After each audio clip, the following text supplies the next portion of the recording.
আসসালামু আলাইকুম প্রিয় দর্শক, চ্যানেল আই সংবাদ এখন স্টুডিও থেকে আপনাদের শুভেচ্ছা সহ স্বাগত জানাচ্ছি। আর পুরো সংবাদ জুড়েই আপনাদের সঙ্গে থাকব আমি সাইদুর রহমান। আশা করছি আপনারাও আমাদের সঙ্গে থাকবেন। এখন সবার আগে শুনুন যথারীতি ফ্রেশ আটা ময়দা সুজি সংবাদ শিরোনাম। ইরানে প্রবাসী বাংলাদেশিদের নিরাপত্তা নিশ্চিতে তৎপর সরকার, দেশে ফিরতে চাইলে ব্যবস্থা নেবে পররাষ্ট্র মন্ত্রণালয়। ইসরায়েলি হামলায় ইরানের শীর্ষ কমান্ডার, সাংবাদিক সহ নিহত অনেকে, অবিলম্বে তেহরান খালি করতে ডোনাল্ড ট্রাম্পের হুঁশিয়ারি। সংবিধানের ৭০ অনুচ্ছেদে আস্থা ভোট, অর্থ বিল ছাড়া নিজ দলের বিপক্ষে এমপিদের ভোট দেয়ায় ঐক্যমত্য, জুলাইয়ের মধ্যেই জাতীয় সনদ তৈরির প্রত্যাশা। লন্ডন বৈঠক নিয়ে ইতিবাচক থাকতে বিএনপির আহ্বান, রাজনৈতিক দলগুলোর পরস্পরের প্রতি সম্মান রাখার তাগিদ।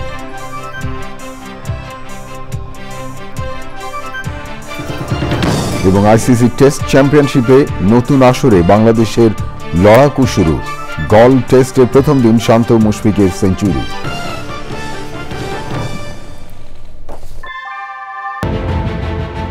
Primacy in build. German technology, Bangladesh's first Thermix rod, Salam Steel Thermax. ধন্যবাদ প্রিয় দর্শক আমাদের সাথে যোগ দেওয়ার জন্য। এতক্ষণ সংবাদ শিরোনাম শুনলেন, চলুন যাওয়া যাক পুরো খবরে। আর এখনকার এই সংবাদ আয়োজন একই সঙ্গে চ্যানেল আই ইউটিউব চ্যানেল এবং চ্যানেল আই ওটিটি প্ল্যাটফর্ম আইস্ক্রিনে লাইভ স্ট্রিম হচ্ছে। প্রিয় দর্শক, শুরুতেই ইরান ইসরায়েল যুদ্ধ পরিস্থিতি। ইরান ইসরায়েল যুদ্ধ পরিস্থিতি ইরানে অবস্থানরত বাংলাদেশিদের জন্য ভয়াবহ উল্লেখ করে ভারপ্রাপ্ত পররাষ্ট্র সচিব জানিয়েছেন, তাদের নিরাপদ রাখার সব ব্যবস্থা নেওয়া হবে। যারা দেশে ফিরতে চান তাদের জন্য ব্যবস্থা নেবে পররাষ্ট্র মন্ত্রণালয়। লন্ডনে ব্রিটিশ প্রধানমন্ত্রীর সঙ্গে প্রধান উপদেষ্টার বৈঠক না হওয়ার প্রশ্নে সচিব জানান, সম্পর্কের তিক্ততা বাড়াতে চায় না বলেই বিষয়টি ঘাঁটতে চাইছে না ঢাকা। পান্থ রহমান জানাচ্ছেন বিস্তারিত। ইরান ইসরায়েলে চলছে যুদ্ধাবস্থা, প্রায়শই লক্ষ্যবস্তু হচ্ছে ইরানের অবকাঠামো, জীবন যাচ্ছে বেসামরিক মানুষের। এই অবস্থায় তেহরানে অবস্থানরত বাংলাদেশিদের নিরাপত্তায় উদ্বিগ্ন পররাষ্ট্র মন্ত্রণালয়। ইরানে বিশেষ করে তেহরানে যেমন যায় বাংলাদেশিরা আছে, তারা সহ আমাদের তেহরানে বাংলাদেশ দূতাবাসে যারা কর্মকর্তা এবং কর্মচারী আছেন পরিবার সহ, তারা একটি অত্যন্ত ভয়ঙ্কর হুমকির মুখে পড়েছে। পর্যটক, শিক্ষার্থী, চাকরিজীবী এবং ব্যবসায়ী মিলিয়ে ইরানে ২০০০-এর মতো বাংলাদেশি আছেন উল্লেখ করে এই কূটনীতিক জানান, তেহরানে থাকা ৪০০ বাংলাদেশিদের মধ্যে ১০০ জন দূতাবাসের সঙ্গে যোগাযোগ করেছেন। তাদের কাছ থেকে আমরা কোনো পয়সাও নিচ্ছি না, তাদের বাসস্থান, তাদের খাওয়ার ব্যবস্থা এবং তাদেরকে নিরাপদে নিয়ে যাওয়া, এবং পরবর্তীতে যদি তারা ল্যান্ড রুটে চলে যেতে চায় তাহলে গাড়ি ভাড়া করে ল্যান্ড রুটে তারা যে ডেস্টিনেশনে চলে যেতে চায়, যদি এদিকে পাকিস্তানে আসতে চায় তাহলে আমরা তাদেরকে পাকিস্তানে পৌঁছে দেবো, যদি ওদিকে টার্কিতে যেতে চায় তাহলে আমরা টার্কিকে পৌঁছে দেবো। আমরা এই ধরনের ব্যবস্থা রেখেছি। লন্ডন সফরে ব্রিটিশ প্রধানমন্ত্রীর সঙ্গে প্রধান উপদেষ্টা ডক্টর মোহাম্মদ ইউনূসের বৈঠক না হওয়ার ব্যাখ্যাও দেন সচিব। যুক্তরাজ্যের হাই কমিশনারের সাথে একটি ব্রেকফাস্ট মিটিংয়ে দেখা হয়েছিল এবং আমার সাথে ওনার আলোচনা হয়েছিল। সেখানে উনি আমাকে জানিয়েছিলেন যে তারা এই সফরটিকে সরকারি সফর অর্থাৎ অফিসিয়াল ভিজিট হিসেবে আপগ্রেড করেছে।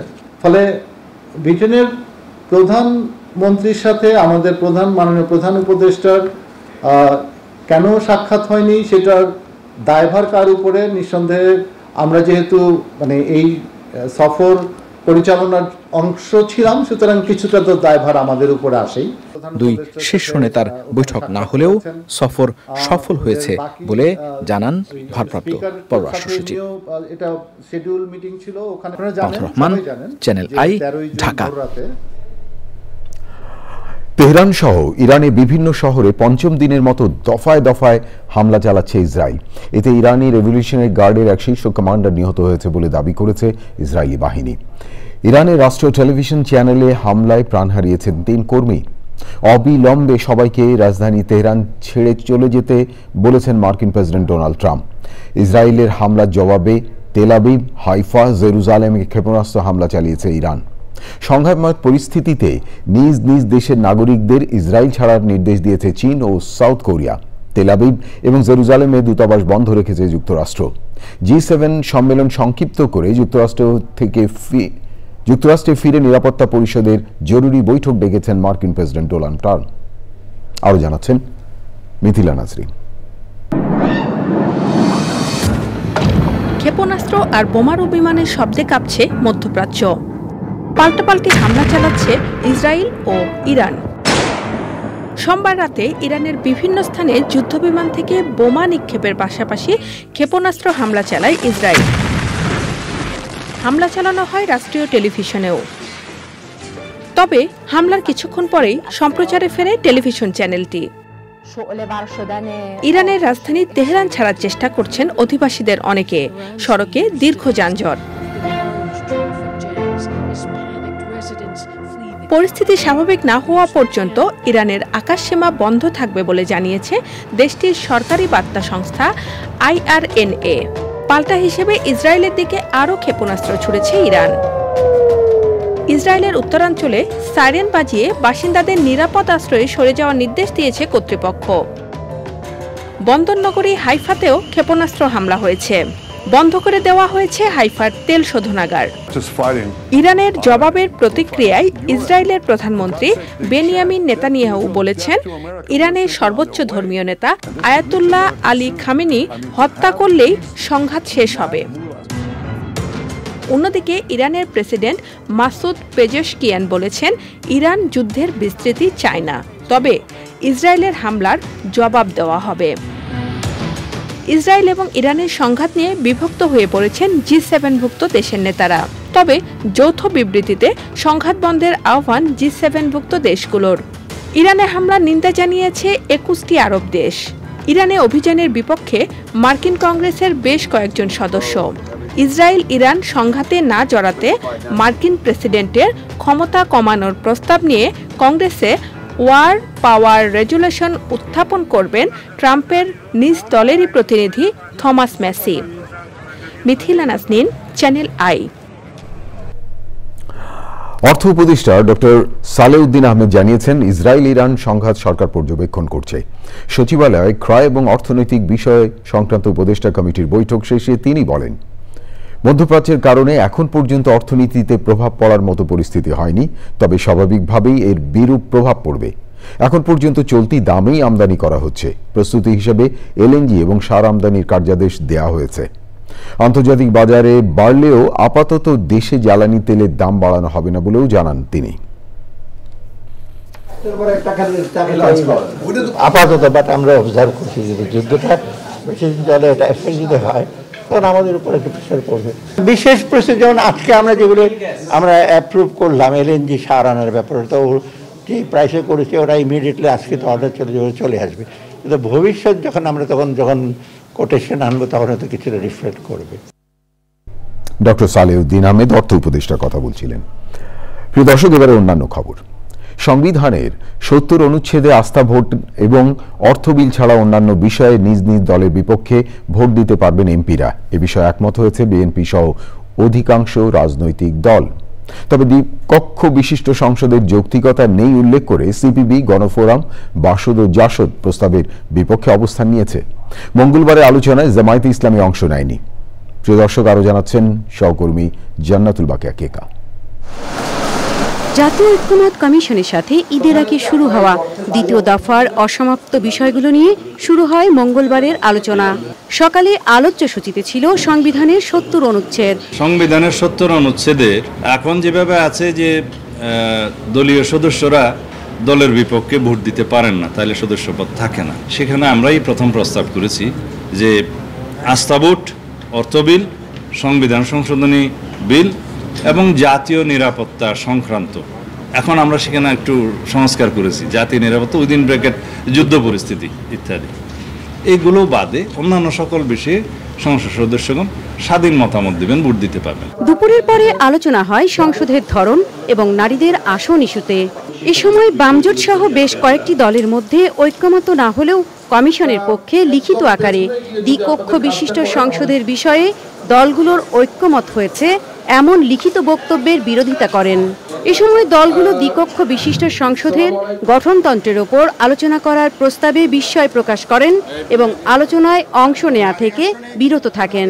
দুই কক্ষ বিশিষ্ট সংসদ প্রতিষ্ঠায় ঐক্যমত্য বলা হয়েছে, সেখানে গণফোরাম ঐক্যমত্য না এবং এই ধরনের বিভ্রান্তিকর তথ্য দেওয়ার ফলে আমরা বলেছি যে আজকে আমরা এই বিষয়ে কোনো মতামত দিব না।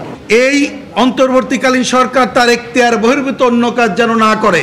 ঐক্যমতের চেষ্টা হচ্ছে, এটা ভালো খবর, কিন্তু করিডোর দেওয়া, বন্দর দেওয়া, এগুলো এখতিয়ার বহির্ভূত কাজ যা গণঅভ্যুত্থানের আকাঙ্ক্ষার পরিপন্থী। এর আগে সংস্কার প্রশ্নে রাজনৈতিক দলগুলোর সাথে ধারাবাহিক আলোচনায় জামাতে ইসলামী অংশ নিলেও মঙ্গলবার তারা অংশ নেয়নি। এ বিষয়ে প্রধান উপদেষ্টার প্রেস সচিব কথা বলেন, আমাদের কাজে এবং আমাদের কথায় আমরা সম্পূর্ণ নিরপেক্ষ। জামাত ইসলামীর সাথে আমাদের কথা হয়েছে, আমরা আশা করছি কালকে তারা এই টক্সে জয়েন করবে। এনসিপির প্রতিনিধিরা মঙ্গলবারের আলোচনায় নানা ইস্যুতে কথা বলেছেন। এখানে প্রায় 24 থেকে 28টি দল ডাকা হচ্ছে, কি পদ্ধতিতে ডাকা হচ্ছে, অর্থাৎ কাদের কতটি সাংগঠনিক কমিটি আছে কিংবা নিবন্ধন আছে কি আছে না, মানে কোন পদ্ধতিতে ডাকা হচ্ছে সে বিষয়গুলো কিন্তু আমরা সুস্পষ্ট না। সন্ধ্যায় আলোচনা শেষে জাতীয় ঐক্যমত কমিশনের সহসভাপতি জুলাইয়ের মধ্যে জাতীয় সনদ তৈরির প্রত্যাশার কথা জানান। দ্বিকক্ষ বিশিষ্ট পার্লামেন্টের বিষয়ে দুটো বিষয়ে ঐক্যমত্য হয়েছে বলবো, কিন্তু তার সঙ্গে একটু এটাও বলতে হবে যে দ্বিকক্ষ বিশিষ্ট পার্লামেন্টের ব্যাপারে নীতিগতভাবে কিছু কিছু দল আপত্তি জানিয়েছেন। জান্নাতুল বাকিয়া কেকা, চ্যানেল আই, ঢাকা। বিএনপির স্থায়ী কমিটির সদস্য আমির খসরু মাহমুদ চৌধুরী বলেছেন, যে কোনো সময় নির্বাচন কমিশন থেকে ভোটের সময় নিয়ে ঘোষণা আসতে পারে। দেশ গণতন্ত্রের দিকে এগিয়ে যাবে বলে আশা প্রকাশ করে জাতিকে সবকিছুর জন্য ধৈর্য ধরার আহ্বান জানান তিনি আরো বলেন, লন্ডন বৈঠক নিয়ে ইতিবাচক থাকতে হবে, একে কোনোভাবে প্রশ্নবিদ্ধ করা ঠিক হবে না। রাহুল রায় রিপোর্ট। ঢাকায় ব্রিটিশ হাইকমিশনার সারা কুক বিএনপি মহাসচিব মির্জা ফখরুল ইসলাম আলমগীরের সঙ্গে বৈঠকের পরদিন তার সঙ্গে সাক্ষাৎ করেছেন ব্রাজিলের রাষ্ট্রদূত পাওলো ফার্নান্দো ডায়াস পেরেস। দলের চেয়ারপারসনের গুলশানের কার্যালয়ে সাক্ষাৎ অনুষ্ঠান শেষে বিএনপির স্থায়ী কমিটির সদস্য আমির খসরু মাহমুদ চৌধুরী জানান, ক্রীড়া ও কৃষি সহ দুদেশের স্বার্থ সংশ্লিষ্ট বিষয়ে আলোচনা হয়েছে। লন্ডনে প্রধান উপদেষ্টা অধ্যাপক ডক্টর মোহাম্মদ ইউনূসের সঙ্গে বিএনপির ভারপ্রাপ্ত চেয়ারম্যান তারেক রহমানের বৈঠক ও নির্বাচন নিয়েও কথা বলেছেন তিনি। কোনো একটা সময়ে আগামী দিনে নির্বাচন কমিশনের পক্ষ থেকে একটা দিনক্ষণ ঘোষণা করা হবে। লন্ডনে যে বৈঠক হয়েছে এটা আমার মনে হয় জাতির জন্য একটা বড় ধরনের একটা ইতিবাচক ঘটনা ঘটেছে। আমরা ওইটাকে সেইভাবেই দেখি। আমরা এর মধ্যে কোনো ধরনের প্রশ্নবিদ্ধ করে আমাদের ভবিষ্যৎ সামনের দিকে চলার পথটাকে বিঘ্নিত করা ঠিক হবে না। সব কিছু সমাধান আগামী দিনে হবে এবং সময় মতো দেশে নির্বাচন হবে, দেশে গণতন্ত্র ফিরে আসবে। রাজনৈতিক দলগুলোর একে অপরের প্রতি সম্মান প্রদর্শনের আহ্বান জানিয়েছেন আমির খসরু। সকলের মতামত দেওয়ার অধিকার থাকতে হবে, কথা বলার অধিকার থাকতে হবে। আমাদের মধ্যে মতৈক্য না হলেও, মতভেদ থাকলেও অপরের বক্তব্যের প্রতি আমাকে সম্মান থাকতে হবে। রমজানের আগে নির্বাচনের ব্যাপারে একটা জাতীয় ঐক্যমত আছে, এটা সবারই মতামত একটা। সেই জায়গাতে দ্বিমত কোথাও আছে আমরা মনে করি না। ভালো কিছুর জন্য সবাইকে ধৈর্য ধরে অপেক্ষা করার কথাও বলেছেন বিএনপির এই সিনিয়র নেতা। আমাদের তো ধৈর্য থাকতে হবে, তাই না? একদম অস্থিরতার মধ্যে সার্বক্ষণিক থাকলে তো চলবে না। রাহুল রায়, চ্যানেল আই, ঢাকা। ঢাকায় ভিসা কার্যক্রম আবারও শুরু করায় অস্ট্রেলিয়াকে ধন্যবাদ জানিয়েছেন প্রধান উপদেষ্টা অধ্যাপক ডক্টর মোহাম্মদ ইউনূস। বাংলাদেশে নিযুক্ত অস্ট্রেলিয়ার হাই কমিশনার সুশান রাইল রাষ্ট্রীয় অতিথি ভবন যমুনায় প্রধান উপদেষ্টার সঙ্গে সাক্ষাৎ করতে গেলে তিনি হাই কমিশনারকে ধন্যবাদ জানান। হাই কমিশনার প্রধান উপদেষ্টাকে জানান, ভিসা আবেদন অনলাইনে জমা দেওয়া যাবে। অস্ট্রেলিয়ায় বর্তমানে 65,000-এর বেশি বাংলাদেশি বসবাস করেন, যার মধ্যে শিক্ষার্থী 14,000। বৈঠকে তারা অন্তর্বর্তী সরকারের চলমান সংস্কার প্রচেষ্টা, নির্বাচনী প্রস্তুতি, বাণিজ্য সম্প্রসারণ এবং রোহিঙ্গা সংকট নিয়ে আলোচনা করেন। প্রধান উপদেষ্টা বলেন, একটি বিশৃঙ্খল পরিস্থিতির পর বাংলাদেশ এখন গুরুত্বপূর্ণ পরিবর্তনের মধ্য দিয়ে যাচ্ছে। জাতীয় নির্বাচন প্রসঙ্গে প্রধান উপদেষ্টা বলেন, আগামী নির্বাচনে প্রথমবারের মতো জনগণ স্বাধীনভাবে ভোট দিতে পারবেন। নির্বাচন হবে উৎসব মুখর পরিবেশে। প্রিয় দর্শক, এবারে বাংলাদেশ শ্রীলঙ্কা টেস্ট সিরিজ। তথ্য নিশ্চিত করেছে সংবাদ মাধ্যম আল জাজিরা। ইসরায়েল যুক্তরাষ্ট্র সমর্থিত গাজা হিউম্যানিটেরিয়ান ফাউন্ডেশন GHF পরিচালিত ত্রাণ কেন্দ্র থেকে সহায়তা নিতে গিয়েছিলেন তারা। গাজা কর্তৃপক্ষ এবং সমালোচকদের মতে এই ত্রাণ কেন্দ্রগুলো মানব কসাইখানা। 27 মে থেকে কার্যক্রম শুরু করার পর এসব স্থানে ত্রাণ নিতে গিয়ে 300-রও বেশি মানুষ নিহত হয়েছেন, আহত হয়েছেন হাজারেরও বেশি মানুষ। এবারে এক্সিম ব্যাংক বাণিজ্য সংবাদ।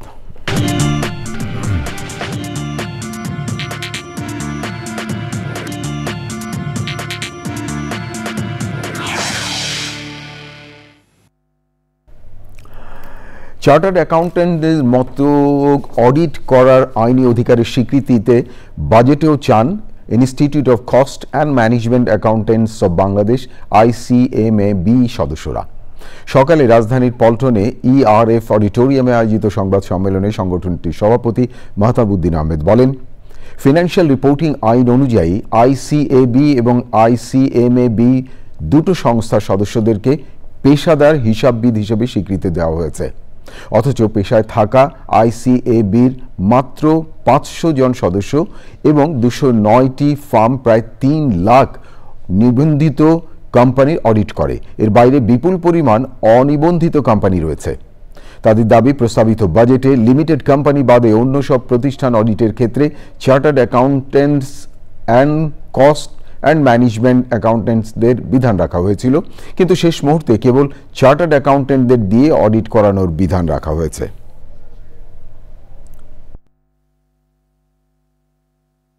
ব্যাংক বা ফাইন্যান্সিয়াল ইনস্টিটিউশন এটা কলাপসের পর্যায়ে চলে গেছে না? 4,20,000 কোটি টাকা নন পারফর্মিং লোন, খেলাপি ঋণ, এটা রিপোর্ট করেছে, যেটা হচ্ছে 25% অফ প্রায় 25% অফ টোটাল লোন যেটা ডিসবার্স করা হয়েছে। এই যে ঘটনাগুলো ঘটছে, তারপর আবার এটাও শুধু শেষ না। আমাদের বাংলাদেশ ঢাকা স্টক এক্সচেঞ্জ বা বিসেকের যে লিস্টেড কোম্পানিগুলো ধরি, এই যে এত করাপশন ধরা পড়েছে, যেটা আমরা পত্রিকার 2 দিন পরপরই দেখি, এটা কিভাবে সম্ভব? আমরা যদি অডিটরের ঠিক মতো রিপোর্ট দিয়ে থাকি। প্রিয় দর্শক, থাকুন চ্যানেলের সঙ্গে, ফিরছি একটু পরে আরো খবর নিয়ে। আবারও বিরতি, আর বিরতির পর যা দেখতে পাবেন।